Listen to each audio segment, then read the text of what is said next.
Welcome back to another episode of Rock Boys Football. We're rocking with a 2022 NFL mock draft for the New Orleans Saints, a team that went 9-8 with just some really weak quarterback play, partly because they were banged up, but a talented roster, especially on the defensive side of the ball. I think this draft needs to be aimed at bolstering some talent on the offensive side. Mike Thomas has been injured, and it just seems like there's just a little bit of turmoil um, in that New Orleans Saints locker room with regards to Mike Thomas. Sean Payton might be on his way out. And I mean, without Mike Thomas, Alvin Kamara, who was banged up most of the season, was really their only offensive skill guy. So we're really trying to address pass catchers and maybe get an RB2 late in this draft to kind of spell Alvin Kamara because Mark Ingram, Tony Jones Jr., Ty Montgomery, just we're not getting it done. Let's fire this up and see how it goes. I think also quarterback is in play, just because the Saints are super squeezed with that salary cap. Getting a rookie quarterback on a rookie deal. Corral off the board. Yeah, I mean, it really would only be like if Corral or Sam Howell falls. I think you could consider it. So at 18, wow, none of the wide receivers fall.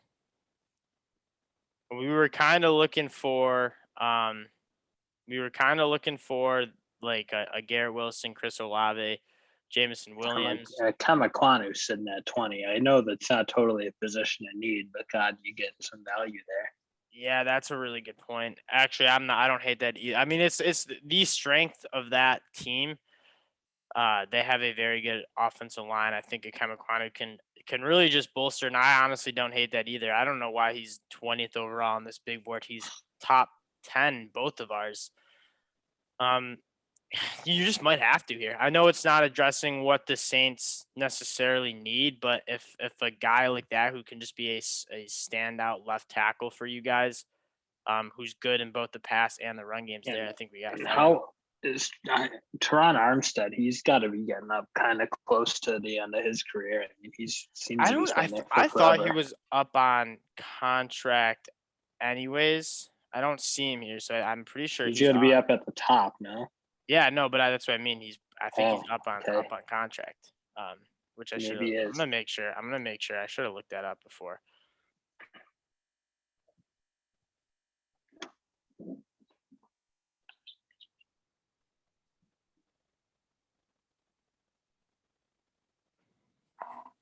Yeah, so he is about coming up on the end of his deal. So he's not that old though, but yep. 30 years old, so maybe you go cheap at left tackle. I honestly don't think you overthink it. It's not a bad pick. Get the best player available here. This is a top 10 guy who has tremendous value here at 18. I think there's some wide receivers that you can get late. I mean, I'm interested to see if Jahan Dotson can fall into this round. A little bit pessimistic on it just because wide receivers seem to be flying off the board right now. What's up with this? Jahan Dotson make it here, and he doesn't. David Bell also is not a horrible. We're kind of getting screwed out here. No David Bell. Yeah, you're looking at this. I think you. Well, you can't go Mechie. Actually, you kind of need production so now. We're going to the big board. Kenny Pickett here. That's interesting. That's not bad. That's not like that. Kind of plays a little bit not a huge arm quarterback. I don't know. Maybe he played himself into Drew Brees-ish. Yeah, that's assuming Sean Payton's back. Well, that's the real tough part. Is he feels? Let's go get Kenny Pickett. I mean, you're getting a standout left tackle, and then you're getting a potential QB1 for the future. I'll have a first round grade on Kenny Pickett. Yeah, I don't think those. I mean, without Dotson, I didn't love the wide out selection in terms of the value at least. No, me neither.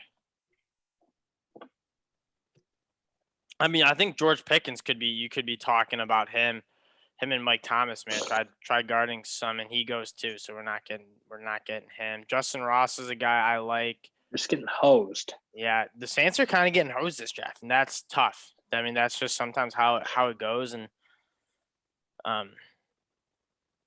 we're picking last in the third round, I believe, when I was looking at the picks. Let's go back to the big board. Seems it.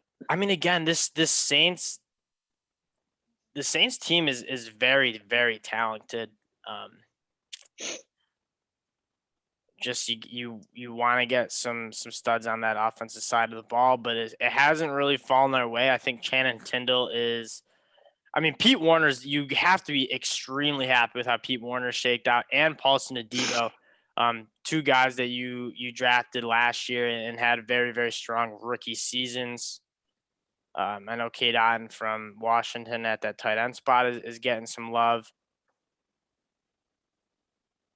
Yeah, I don't think what do you have at cornerback? Do you have any? Did any of them make it down here? I don't think you're totally crazy to get a second corner. It's definitely not. You not got any value there. Yeah. Granted, I think there's some decent guys on the board at corner, but maybe for next round. I would go Channing Tindall here. Demario Davis is also kind of. I think he's 32 years old, up on contract in 2023, I want to say. 2024. You're getting two. I mean, you pair him up with Pete Warner. You're getting two guys who can fly around the field a little bit. Channing Tindall is one of our. If you follow the Rockwood, we love this dude. Super fast, working on those instincts, and I think that's just a product of only having 600 career snaps at Georgia, playing behind some really, really good guys like Nakobe Dean, Quay Walker, Monte Rice last year. Let's go get Channing Tindall. I mean, I think he's the best available. Yeah, I get that, but like that's a crowded room for now. I mean, you get good value, but and Channing Tindall might be a guy who needs a. Because you still have Quan Alexander sitting there, and I mean, I get that you are old at that position. Besides Pete, but I think Quan Alexander is another guy who's up on contract, so he's trying to look to replace both him and Armstead. I think we do that. Here, let's look back at this big board here.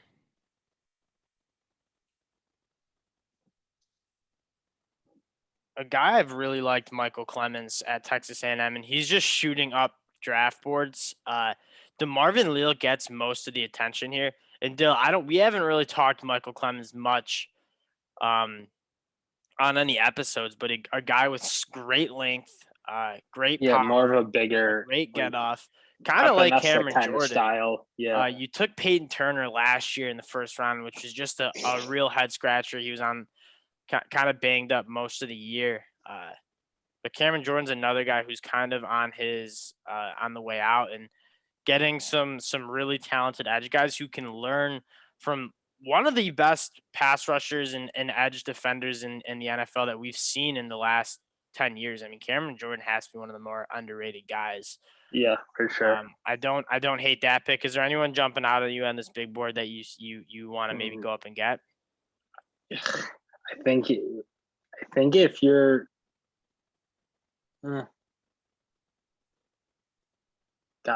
mean, I'm tempted to say Rachaad White just because I do think he fares okay in that backfield. I don't think he does because Alvin Kamara is that guy who's out of the backfield. I would like to pair Alvin Kamara more. Yeah, but they can play a similar style game. Yeah, that's true. But I'd rather have like Alvin Kamara. You're our space back. You're the guy out of the backfield who's catching balls. You're the best in the league. B-Rob? B-Rob would be like someone like B-Rob or Hassan Haskins, a bigger by Abram Smith in the late rounds. Like I'm not going to use a third round draft capital pick to take an RB2. I think you can get B-Rob at early day 4, a guy who you don't want to tackle 20 times a game. Although I don't know that philosophy is crazy because I do think having young running backs is really good, especially if they can play. Yeah. If you don't have a stud, you know what I mean? Like, because look at Tony Pollard in Dallas. He's just like kind of getting wasted. Yeah, it's kind of well, it essentially is like wasting Zeke a little bit or wasting the money. I think it's wasting Tony Pollard, quite frankly. Yeah, exactly. And you don't want to like kind of use Alvin Kamara as one of the best offensive weapons in the league, which he is, and spell him with kind of a bruiser back who, if you need to get short yards, give Alvin Kamara a blow. Like he's going to come in and be productive for you. As again, James Cook, two guys were really high on at that running back position. I just don't love that fit in New Orleans. I kind of want a little bit more of a bruiser running back who gives you more of that physical run game, especially with Mark Ingram kind of on the way out of his career. Just doesn't have that juice that he used to. I like Michael Clemens here. I think he's my favorite guy on the board right now. Let's go get him. Rip. Again, good length, super powerful, great get off. He doesn't get enough love because DeMarvin Leal's getting all the love. And I think it does make sense because he's probably going to have to play a little bit Cameron Jordan. He's not the elite athlete as Cameron Jordan also isn't, but just an elite technician pass rusher, and that's probably how Clemens is going to have to do it. And you put him in with Cam. Like, look at the length there, man. You got to fill out the frame a little bit, but like I love that dude. Strong, explosive. Here we are picking late round 4. Now I think now is like maybe a good territory for B-Rob. He's still on the board. If you like him. It's not a bad. I don't think that's B-Rob did play really well this year. He's not got a ton of mileage on the body, so he could give you a lot of work. Right? But Jamar Salyer's there, a guy that we really like. Yeah, what are your opinions on tough to justify a second O lineman in this class? You need okay. To what if we talk about Dontario Drummond? A guy that you're seeing how good Deebo Samuel has been with the 49ers as like an offensive weapon, wide receiver, but gets the ball in creative ways. Dontario Drummond, I kind of think he can do similar things. A big lower half, 220-pound wide receiver who gets carries. I think he had 6 or 7 carries on some end arounds, and they gave it to him in the backfield some. They moved him around a lot. He was banged up with some injuries, but I really like his game. I think he's fast. I think he's big. I think he's strong. And I know we wanted to get a pass catcher early. None really stood out to us, and now we have a chance to get somebody here that has a huge ceiling. Yeah, I mean, I don't mind. You do need to pick a wideout at some point. So, and then I'm thinking like if you want to go get an RB2, like Hassan Haskins, I think will be a solid. Hassan Haskins might be the best running back at getting like short yards, the yards you need. At Michigan, he was phenomenal at it. Like if you block for 2, he'll get you 3 or 4. If you block for 0 on a 3rd and 1, he's gonna get the 1. Finding that small area to get skinny through and run physically. I think Hassan Haskins was one of the best in the country at doing that. Now we're picking at 160. Jamari Salyer's still on the board. He's been our guy for a while. What do you think there? I don't know that you're going back to the well. I don't hate Josh Jobe here. I think you get him at a decent value. I think they could use another corner to put in the pipeline at least. Yep. Malcolm Jenkins is 34 years old and has kind of been the Iron Man for you guys in the secondary. Obviously, you have Marshawn Lattimore through 2027 has just been so good, and there's really no signs of him slowing down at 25 years old. And Paulson Adebo has been good. I think he could be really good in the slot. We could get Josh Jobe. I agree. I think that could be a good value pick here. A guy that was getting first round buzz and didn't have the best year ever. Struggled with some injuries, but those Alabama guys down success. Yeah, they make it happen. They make it happen.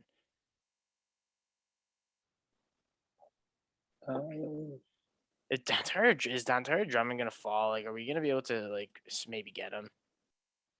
No, that's that partially like the problem with the Saints. Like a Saints mock is if you don't get a wide receiver in that first round and we end up going to Kemekwana, like there's not outside. Wait, did you not take Dontario Drummond with 2 picks ago? We went with Josh Jobe, I thought.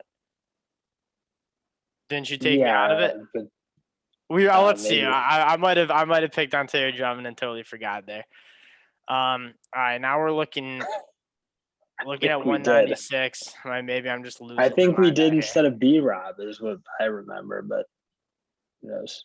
I wish they had. I wish they let you. Yeah, you that's can't stupid. see your board. So if we didn't get A-Rob, I think Abram Smith's a guy that you could certainly target late round. I mean, this dude, he was a converted linebacker. So he came in to play running back at Baylor. Then they switched him over to linebacker. Now switched him back to running back, and he is an absolute. He runs it like a linebacker. I mean, he wants contact. He wants to hit you. He's a physical running back, and I think he could be good in that backfield, kind of balancing out Alvin Kamara. And we're talking about how we want a bigger, more physical running back who's got some juice, because just Tony Jones, Ty Montgomery, Mark Ingram, they just weren't getting it done if it wasn't Alvin Kamara. 214 here. Looking back at the big board, Vinny Gray's an interesting guy if we didn't go Josh Jobe. Vinny Gray's a guy who has great length. He's a good athlete. He'd be right in the pocket of a wide receiver. The big knock on him is ball skills. I mean, you got the Michigan shirt on. We know it all too well.